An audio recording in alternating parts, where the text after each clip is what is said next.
They say, if someone doesn't get jealous, they don't truly love you. Have you ever felt that? That if a person doesn't feel threatened by the thought of losing you, they must not care?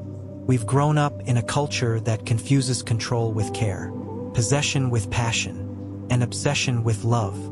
From the songs we hear to the stories we watch, love is painted as something wild and dramatic. Jealousy is seen as proof that the heart is alive.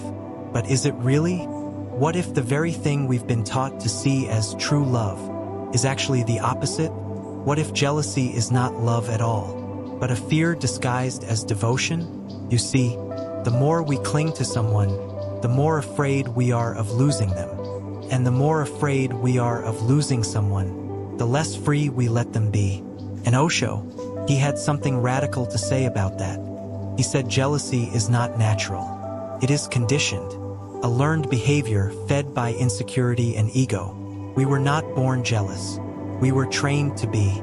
From the moment we were small, we were taught to compete for attention, for praise, for love.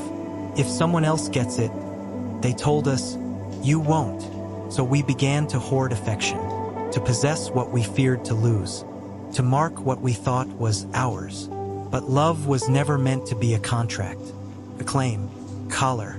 Osho reminds us, real love is not about holding someone tight.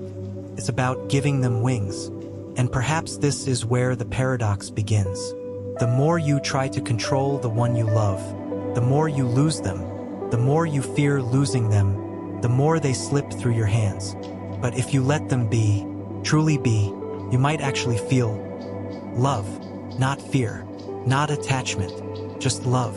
And it's terrifying, because the ego doesn't want freedom.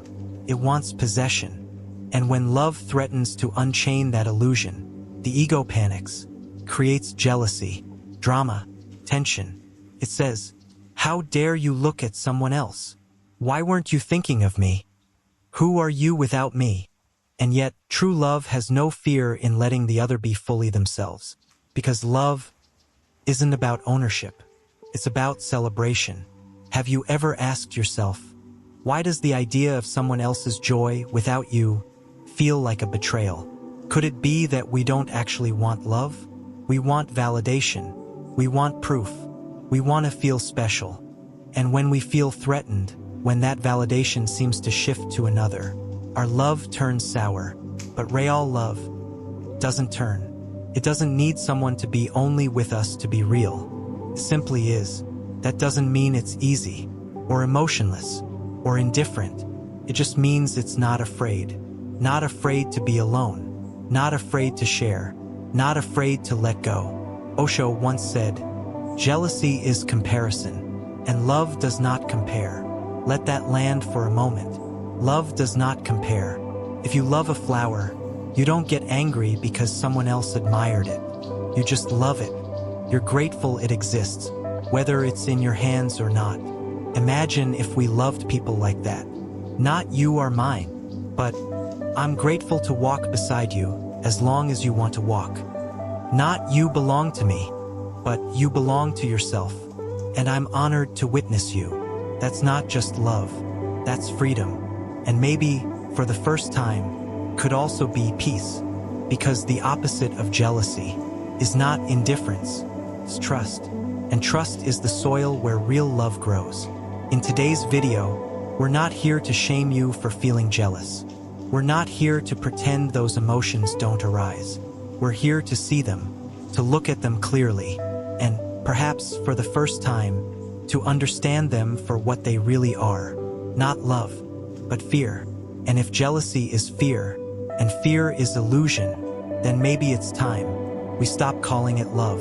Let's step together into the teachings of Osho, where love is not sacrifice, not ownership, not comparison, but absolute freedom.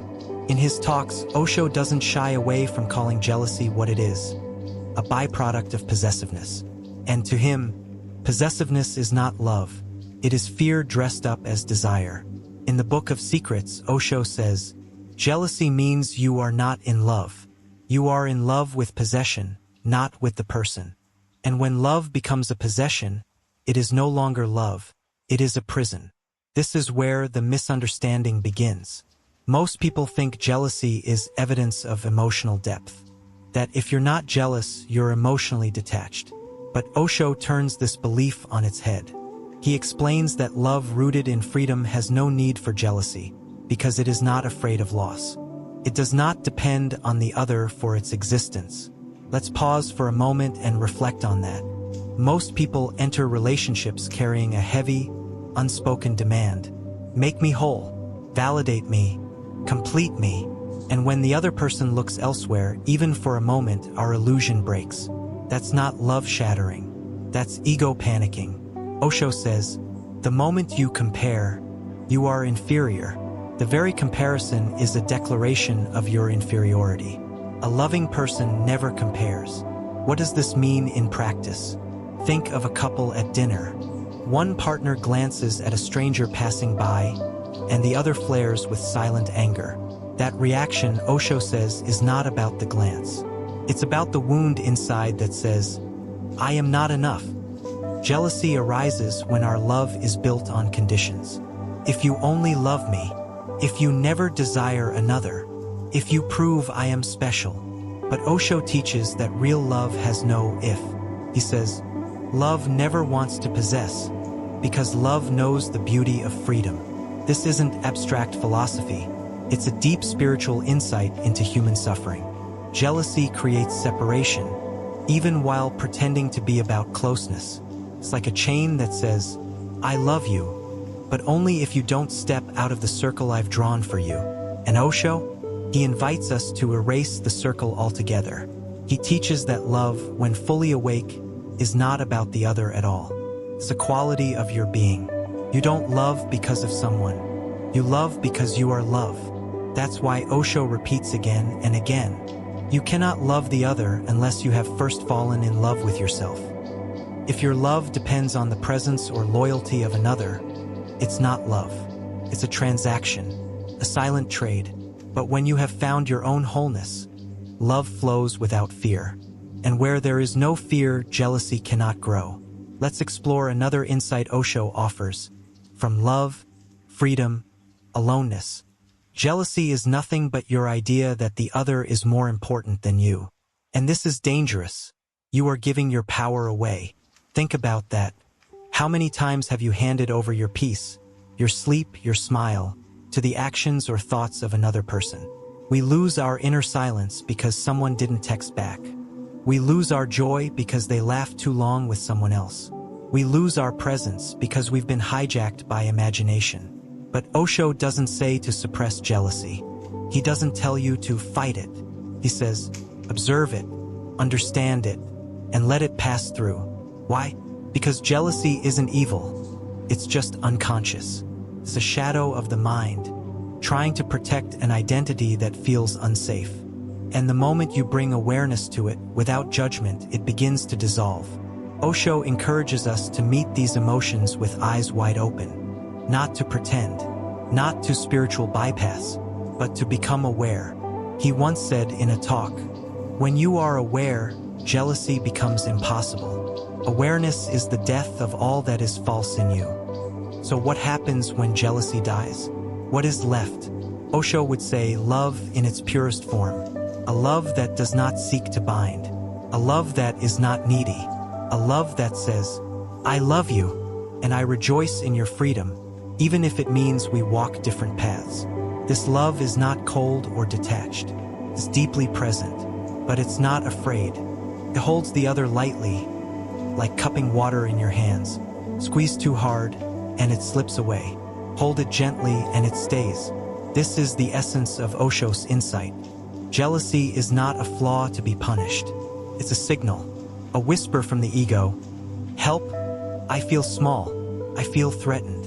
And your job is not to feed that voice, nor to fight it, but to wake up, to realize you are already whole. And love does not make you more.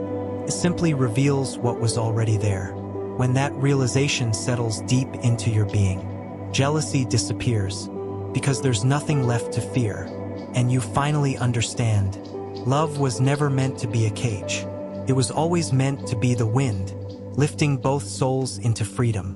And now, We've walked together through the fog of jealousy, not to fight it, not to fix it, but to simply look. Osho never told us to run from our emotions. He invited us to sit with them, like silent companions at dusk, to see them, to listen, and then to let them go. Maybe jealousy isn't evil. Maybe it's just confused, a shadow reaching out for love, but with the wrong hands. And maybe, just maybe, you don't need to hold on so tight, because what if love is not something you lose? What if love is what you are? Osho said, the moment you accept yourself, the whole existence accepts you. Then jealousy disappears. Love arises.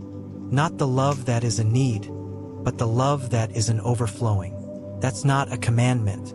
That's not a technique. That's not even advice.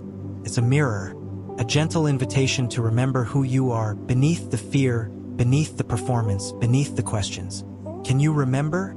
Can you remember what it felt like to love? Before the stories? Before the fear of losing?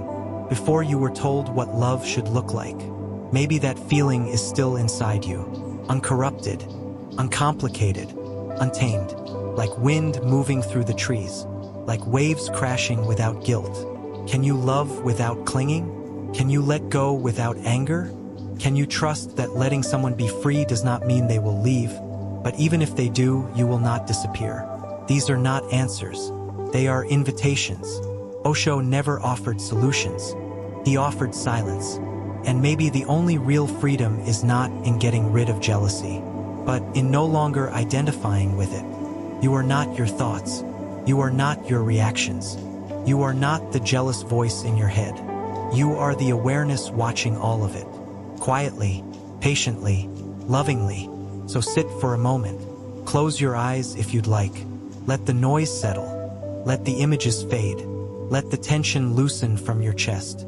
And ask yourself, without judgment, without rush, without expectation, what am I really afraid of? What is jealousy trying to protect? And is that thing even real? There's no pressure to answer. Just breathe, be still, and listen, because the deeper you go into silence, the more love begins to emerge naturally. Not love for someone else, not even love for yourself, but love as yourself. Presence, a space, an aliveness. Jealousy cannot survive in that space, because it only knows how to live in fear. And you are not fear. You are not lack. You are not need. You are love. You are freedom. You are enough. Even if no one else stays. Even if no one else understands. Even if nothing is guaranteed. So maybe today is not the day you fix jealousy. Maybe today is the day you see it. Hold it gently and say, I don't need you anymore. Not because you've conquered it, but because you've remembered you were never missing anything to begin with. And if love arises, let it be free. Let it breathe. Let it dance. Let it come and go without chains. Because the moment you stop trying to own love is the moment love becomes real. Osho once whispered, don't love like a beggar. Love like an emperor. You have so much to give. So give. Not for control. Not for safety. Not for return. Give. Because giving is your nature. Because love flows through you, not toward someone, but toward existence itself. And from there, everything begins to change. Not with effort, not with force, but with awareness. Awareness is the fire. It burns away jealousy. It melts the illusion, sets you free. And in that freedom, you might finally feel it. The purity of love without distortion. The warmth of connection without control. The softness of being without needing. No need to be more. No need to be less. No need to compete, to chase, to prove. Just being. Just loving. Just now. So maybe there's nothing to learn. Maybe there's only something to unlearn. And maybe, if you sit with that silence long enough, jealousy will no longer be your story. And love, true, unconditional love, will become the space you live in. Not someday. Not when you've become better. But now. Exactly as you are. Right here. Right now.